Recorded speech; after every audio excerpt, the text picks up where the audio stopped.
Yeah, so this talk is what the Swedish Pirate Party teaches us about scaling DAOs. My name's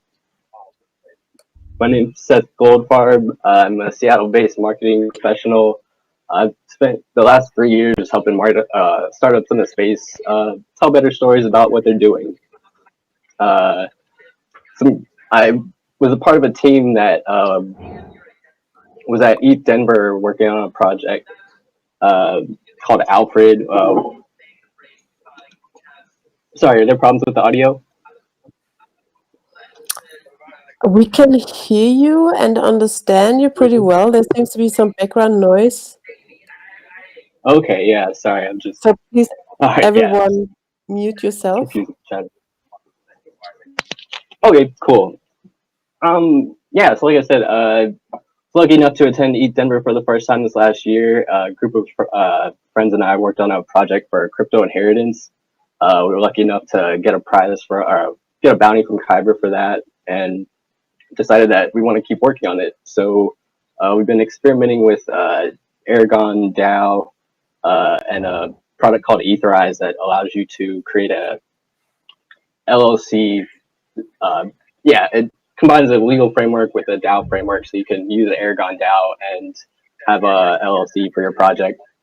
And one of the things that we've quickly realized as we've been digging into this, the functions that we want our DAO to incorporate really depend on the scale that we're going to be working at.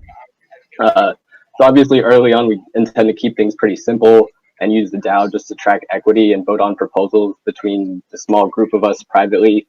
But as we expand, we'd like to be able to use this to onboard new members into different roles and coordinate groups based on different verticals. Just a second. Yes. We can't see your whole screen because your notes are. Yeah, now it's great. Okay. Okay, all right. Weird. Let's see if I can. It's perfect. Let's see if I can full screen this, and then it should make those. Okay. It should hide the notes. You should have them, yes. Yeah. Let me see if this will. Somebody, maybe please check if everybody is muted. We can hear background noises.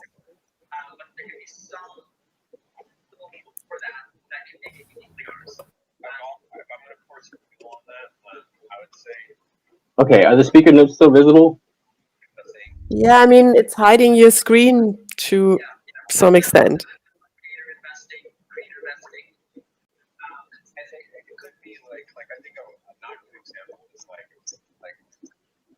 Okay, yeah, I'll just keep this off to the side and try to keep it as I go. Okay. Yeah, so we're trying to figure out how to accomplish what we want to at different scales. And yeah, so we're happy with what we've got right now, but trying to think about how this is going to work in the future leaves us with a lot of options. And there's a really great case study I came across a while back called Swarmwise. You can see the link. I'll pull it into the screen, or the title at least. Swarmwise, the tactical manual to changing the world. It was published by a gentleman named Rick Falkenbinge, who's one of the founders of the Pirate Party, and I thought it provided a lot of great insight into how they started basically from nothing, and in less than 3 years generated a movement that got enough people together to elect a member to their parliament, the Swedish Parliament. So throughout this talk, throughout this presentation, I'm going to talk about how the principles from that have helped give us some insight into how we want to scale our DAO. First thing I want to throw out is the definition that they gave in the book, which said a swarm is a decentralized collaborative effort of volunteers that looks like a hierarchical traditional organization from the outside, built by a small core of people that construct a scaffolding of go-to people, enabling a large number of volunteers to cooperate on a common goal in quantities of people not possible before the net was available. So I probably discovered this a little over a year ago, and the second I read that, I thought, DAOs were the first thing that came to my mind. learning about. At the time, it was mostly Dash and Decred and the DAO, but now, obviously, the DAO ecosystem has expanded a lot. So you mean for on January 1st, 2000, that program? Yeah, so I'm planning on doing that every month. So on January 1st, 2006, the Swedish Pirate Party launched with a simple website. They posted 2 lines on a file sharing hub. My thought was like after the launch, there would probably be like Seth, excuse me. feedback. I mean, they're super positive, so it'd be cool to kind of have a post-mortem after our initial launch with them, and that would be a perfect forum for the whole team to jump on. And, Mike, please. Like if any questions were there, like everyone could respond to it.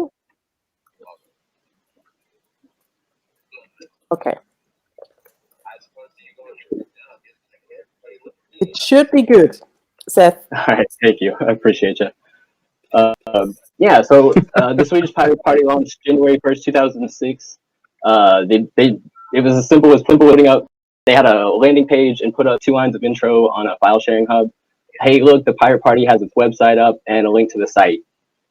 And Cam, we might want to check the wallet situation for settlement. There may have been something that got gunked up yesterday because of Ethereum shutting down or whatever. Yeah, I think our settlement. Seth, can you give us a minute to sort this out? Unfortunately, I can't just kick him out or mute him, but let us try to get rid of this.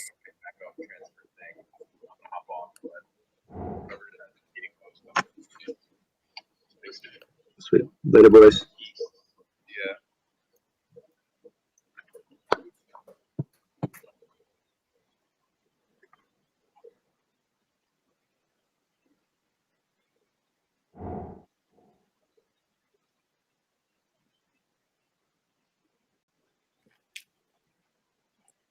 Okay. I hope it's fine now. Yeah, thanks again. We'll get back to this.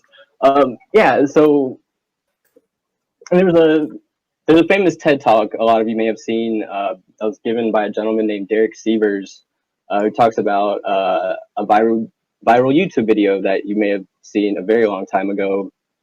There's a picture of it here. It opens up with someone dancing at a concert or music festival pretty wildly by themselves in a field.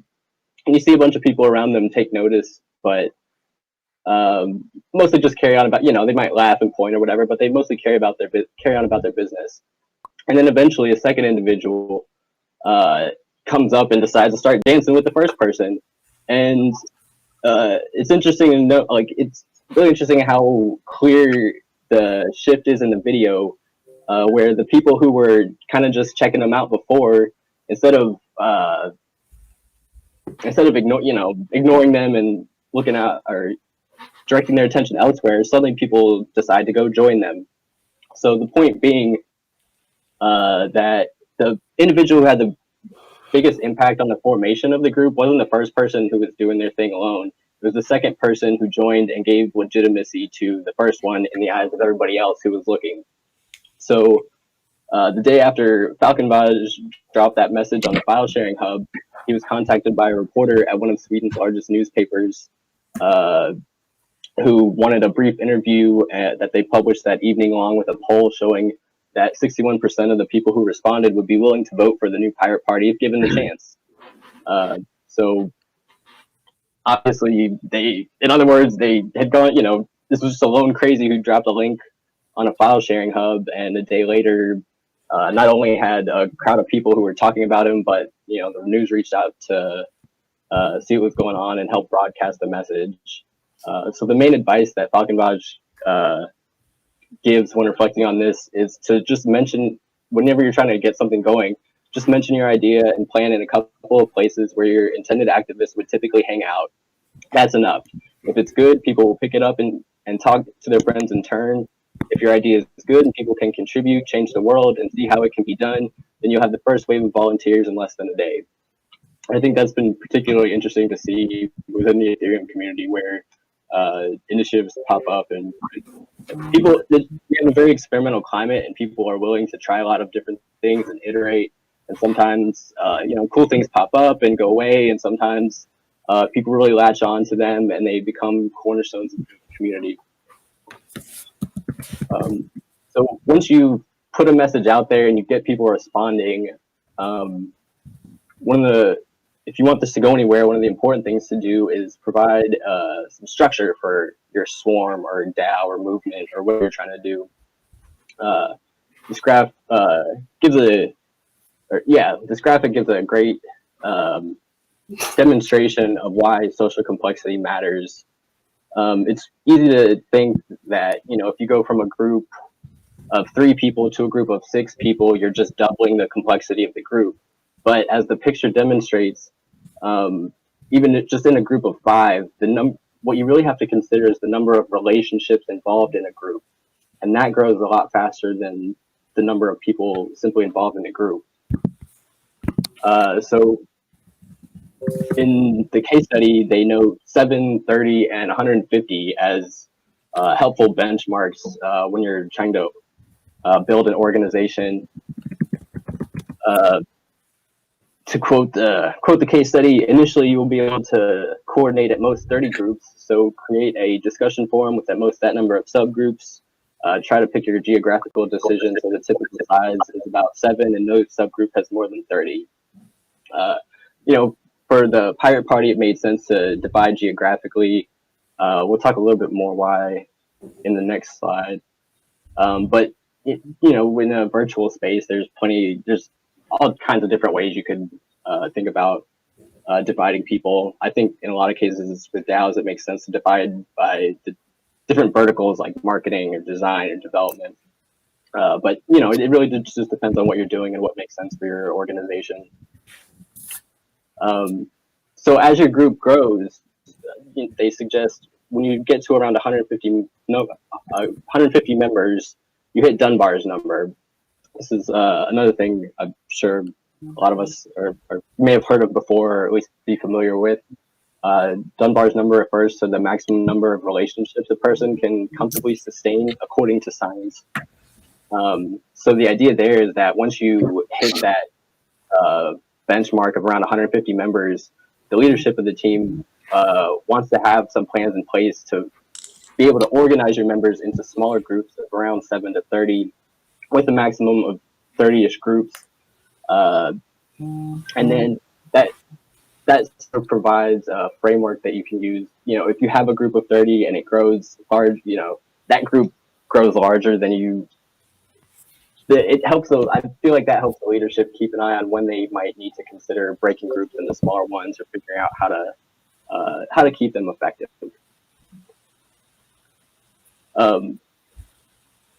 So as these groups form, it's also critical that you have what Falkenbach calls the lowest level of activation in the movement.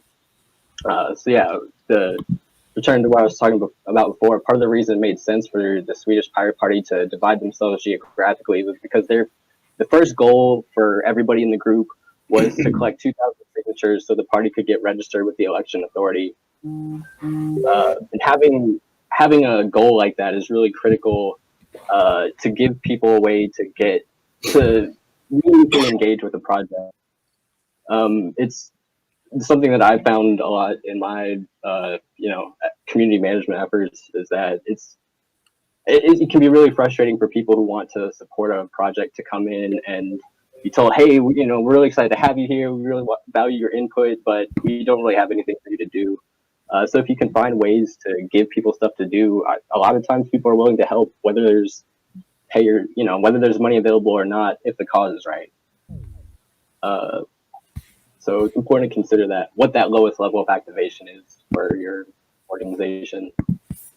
And there's a lot of takeaways for us as an organization trying to form a business. Obviously, that's different. Forming a business is different. Is a little bit different than starting a movement. We are concerned about making money at some point, and whereas with a movement, you're generally more concerned about accomplishing a specific goal. So, like with the Swedish Pirate Party, they wanted to reform copyright laws. and the general laws around government surveillance and rights to privacy. So for us, we require a bit more of a flexible power structure might work for better for movement. One of the things that they talk about in Swarmwise is they have a 3 pirate rule. So if they have 3 activists who are together, say they have an opportunity to speak to a journalist or something, they have the blessing of the organization to speak on behalf of the organization as long as 3 people decide that it's a good idea and they're all okay with it. So I think that's an interesting example of governance in a movement, but that's something we might consider as we scale a community. But for us, just trying to manage a DAO on a small scale as a business, that doesn't make a whole lot of sense. But the biggest takeaway for me personally was having the numbers I threw out earlier, the 7, 30, and 150. I think that's a really interesting way to think about scaling, both for mostly for leaders. There's one thing that we see with a lot of autonomous decentralized, with a lot of DAOs, or attempts at holacracy or just trying to build more flat organizations. And while I think that's a really noble cause, I do think that there has to be a balance between distributing power and empowering people and empowering individuals in ways that are able to move whatever you're trying to do forward. So a few things that we want to see eventually, or that we're trying to figure out how to incorporate, are support for ongoing creation of subgroups with different customizable rules and friendlier interfaces to help develop the culture of the organization. That's one thing that we've identified that we feel is lacking in the DAO platforms that are currently available. And as I said, the Swedish Pirate Party was lucky enough to successfully win an election just 3 years after their launch. That took 225,000 votes. So if we're able to do anything similar in terms of scaling a startup with a DAO, I would call that a job well done. That's my presentation. I wanted to say thank you to the organizers of InterCon. Thank you to my East Denver team, Ken, Morgan, and Aaron. Thank you again to Kyber for the bounty. And shout out to Any Block Analytics for helping us out with access to their archive node, RPC.